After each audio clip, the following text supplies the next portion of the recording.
welcome back. Today we are checking out another SCP video.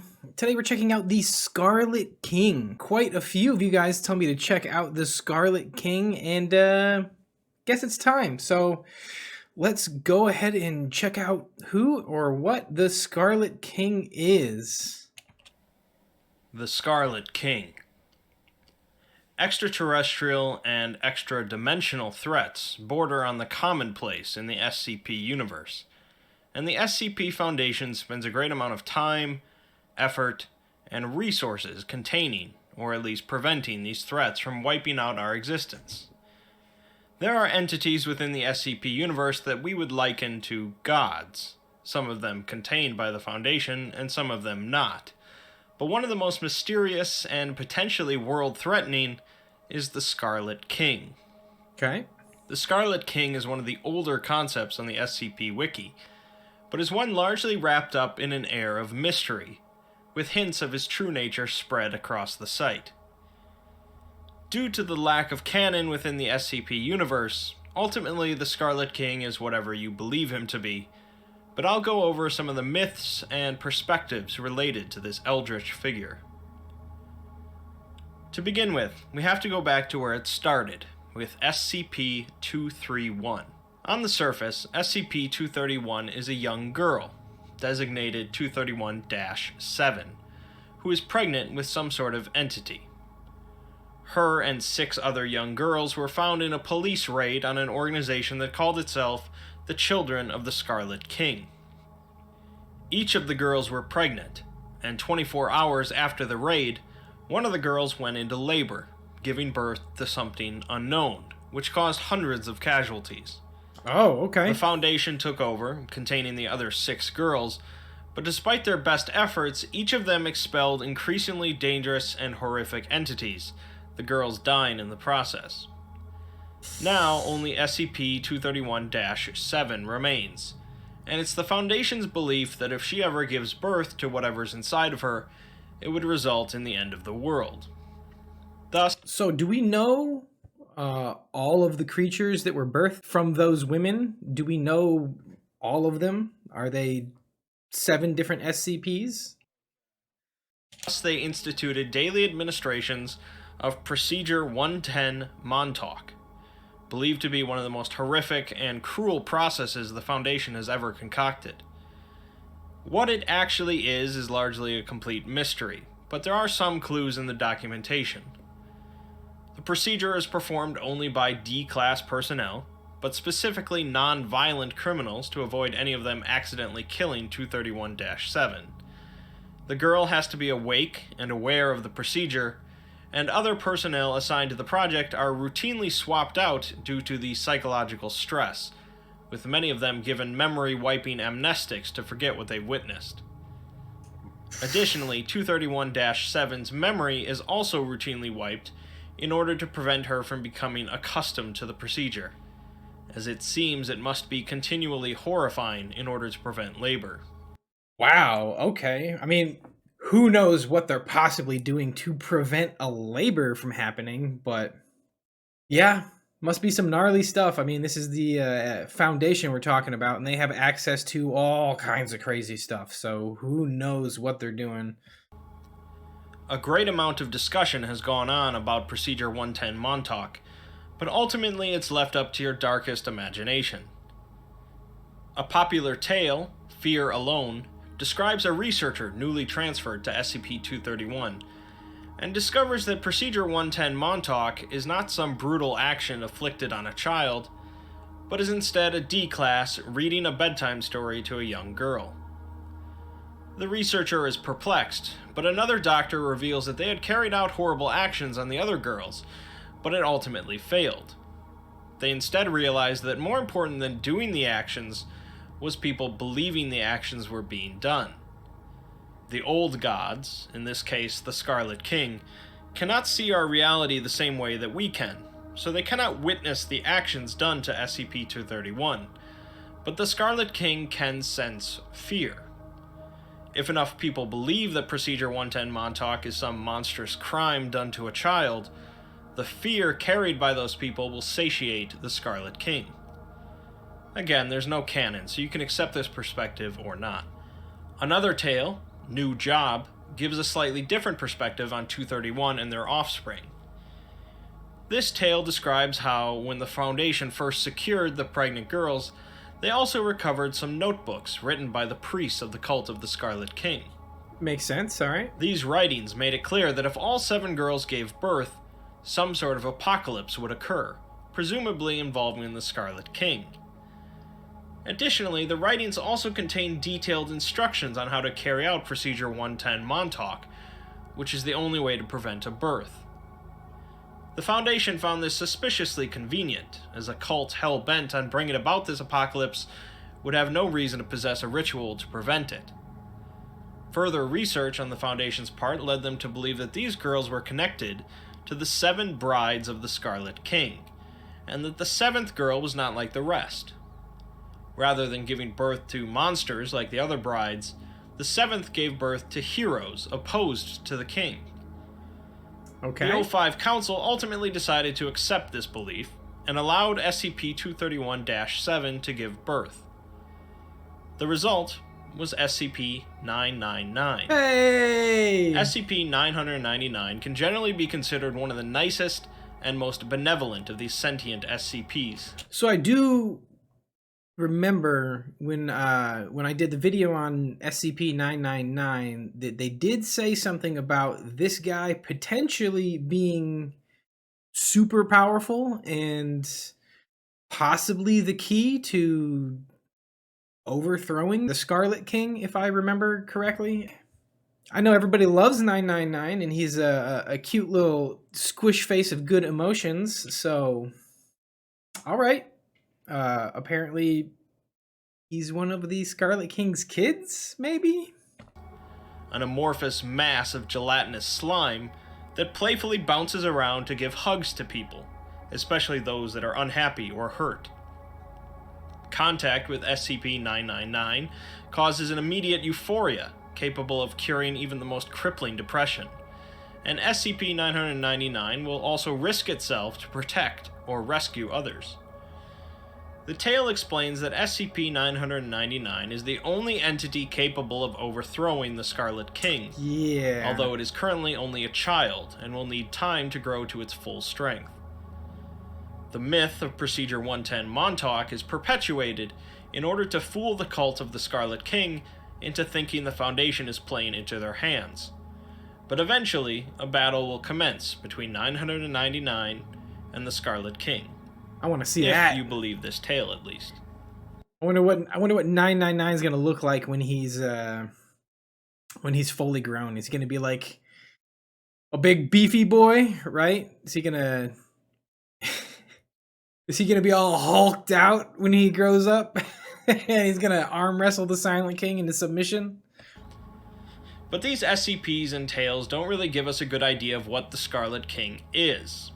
For a decent perspective, we can look at the tale titled Dust and Blood.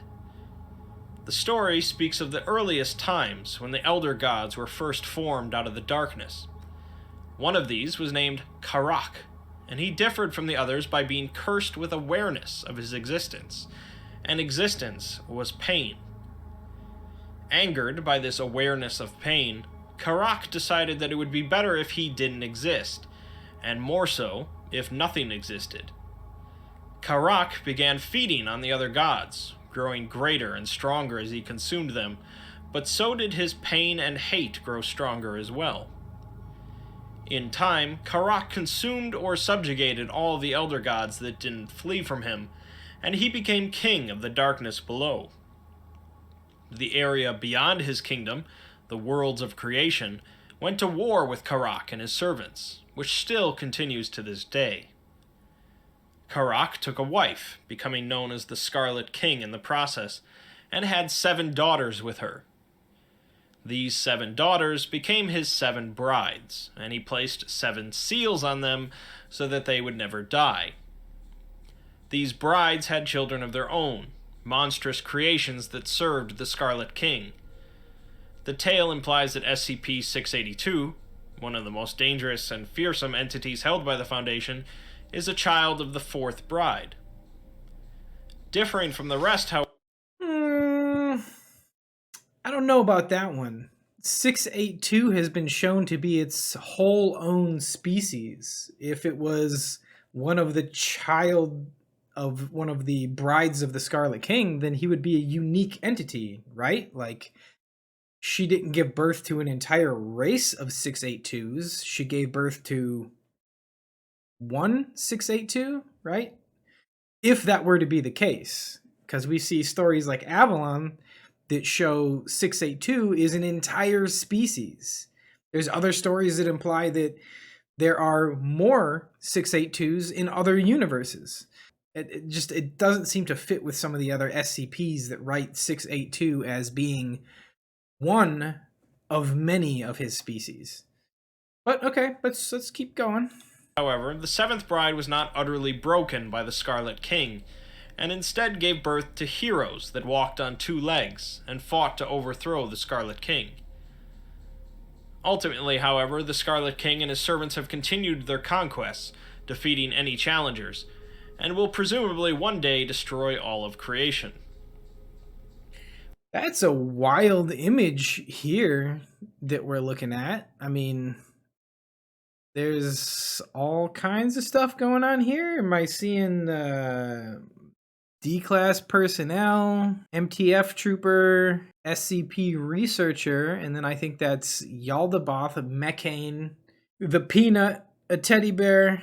Bro, is that the snail? The snail? I'm gonna have to look up the snail, because I know you guys have asked for it, and I've seen it repeatedly pop up, and here he is again, that snail. And apparently the Scarlet King. There's a bunch of SCPs going on in this particular really cool image.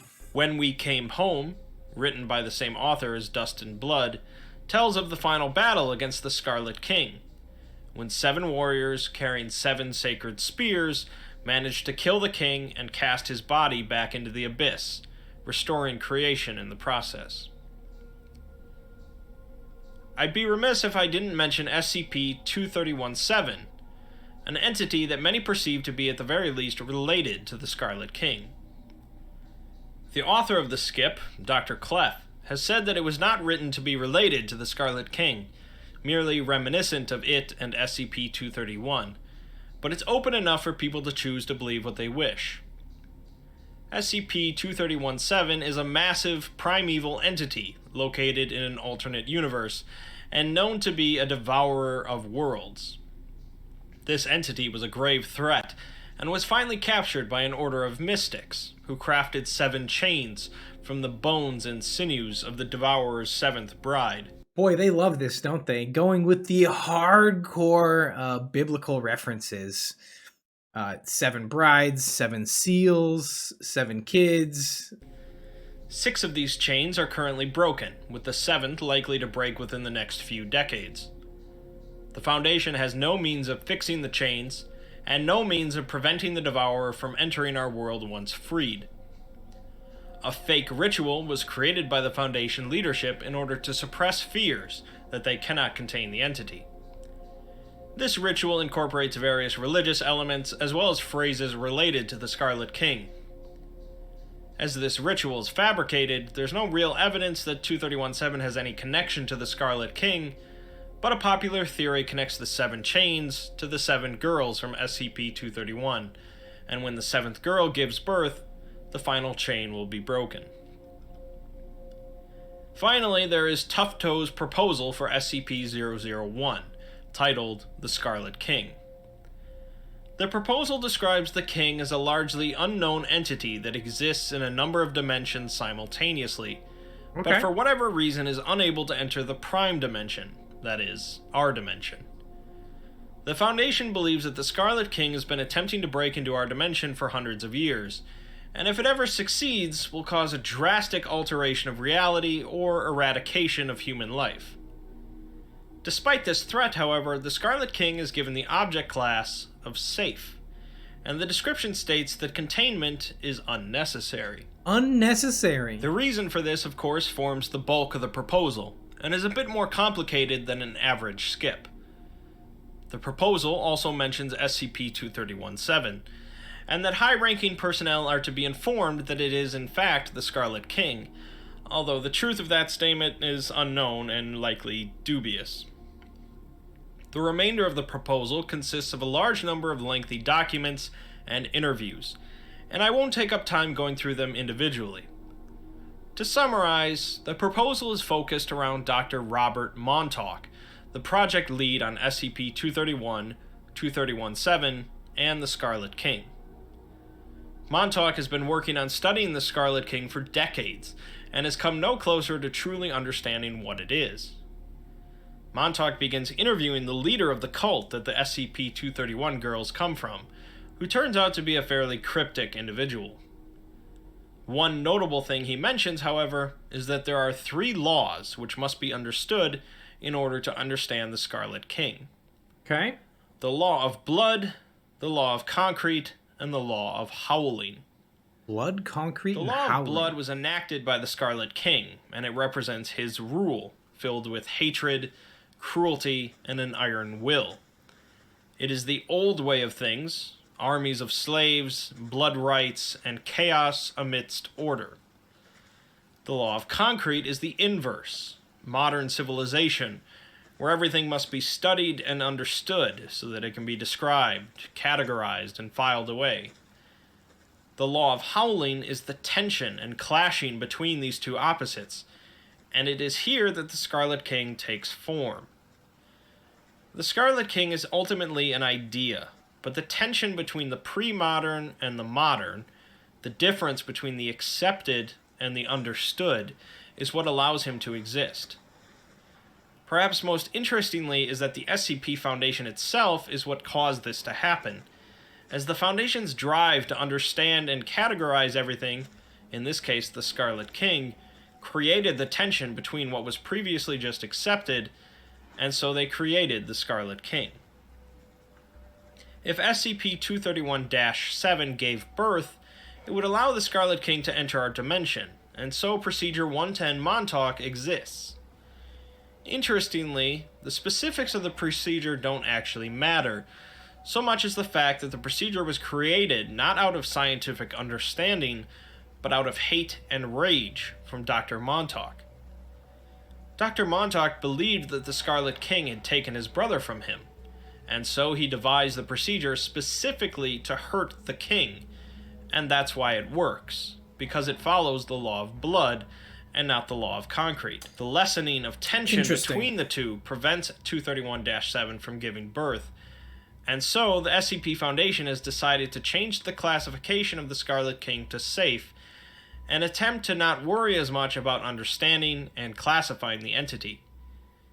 In a twist on standard operating procedures, not understanding this anomaly is actually safer than understanding it.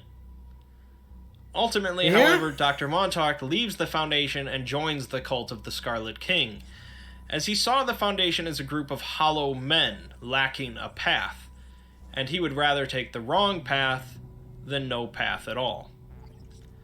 If this proposal sounds complicated, that's because, well, it is, and it's likely I've misinterpreted some part of it, so I suggest reading it for yourself.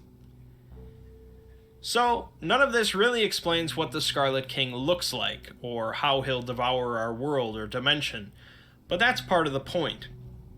The mystery and ambiguity of a terrible godlike entity goes back to Lovecraft's Cthulhu mythos, and the Scarlet King... Yeah, getting very, very strong Lovecraftian vibes off of Scarlet King, where he's kind of unknowable, and the more you know about him, the more likely it is that there will be serious repercussions because of that. Definitely hardcore, like, Lovecraftian vibes off of this. ...is no different. Whether you think the Scarlet King is a human-like crimson entity, a massive whale, or something less tangible like an idea, the point remains that the Scarlet King is something deeply opposed to our current existence. 7 seals, 7 rings, 7 brides for the Scarlet King. They gather round the natal bed, the foolish and the wise. They fear the child yet to be born, whose voice shall rend the skies.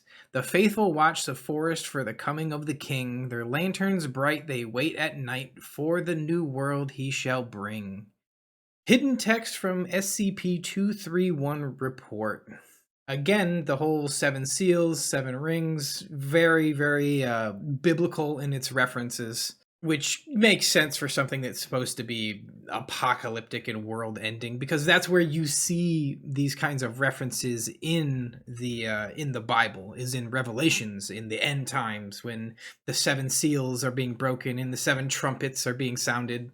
So very, very similar to that, as well as its Lovecraft influences. And when they say, you know, well, what do you think the Scarlet King is? Is he humanoid? Is he like an animal? Is he something like that? From what I've extrapolated from this, he seems to function more along the lines of like almost like the Chaos Gods from 40K, where they don't necessarily have a single form, a single appearance. Really, they're formless, they're shapeless, they are eldritch and ethereal, but they do rely on essentially the beliefs or the knowledge of those in the material realm, the people here in the real world.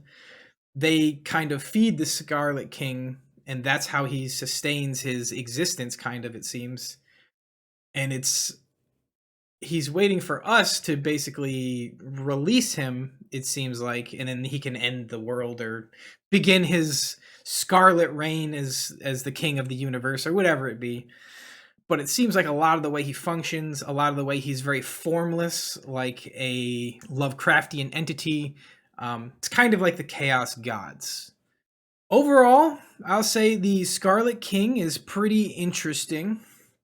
I may end up having to check out another video on him, as there seems to be a longer video on this, and it might go into more detail about what exactly the Scarlet King is and how he operates and all that good stuff. I do like it. This seems to be one of the larger, more powerful entities in the universe, kind of like Yaldabaoth and Mechane. Cosmic eldritch being of unknowable power and unknowable form. It's a little bit different than the Hanged King. Scarlet King seems to be probably more powerful than the Hanged King. Maybe even more powerful than Yaldabaoth and Mechane, even. It seems to be that there's a lot of things in place to keep this guy sealed away, and if he gets out, that seems to be that's it. This is one of the end of the world proposals. Anyways, that being said, love these SCP videos. Really enjoyed the Scarlet King. Hope you enjoyed it too. If you did, go ahead and click that like button. Subscribe if you haven't already. Great way to help the channel out. And leave a comment down below. Let me know what other SCPs I should be checking out in the future. And as always, thanks so much for stopping by. Thanks for watching the video. Take care of yourselves and have a great day.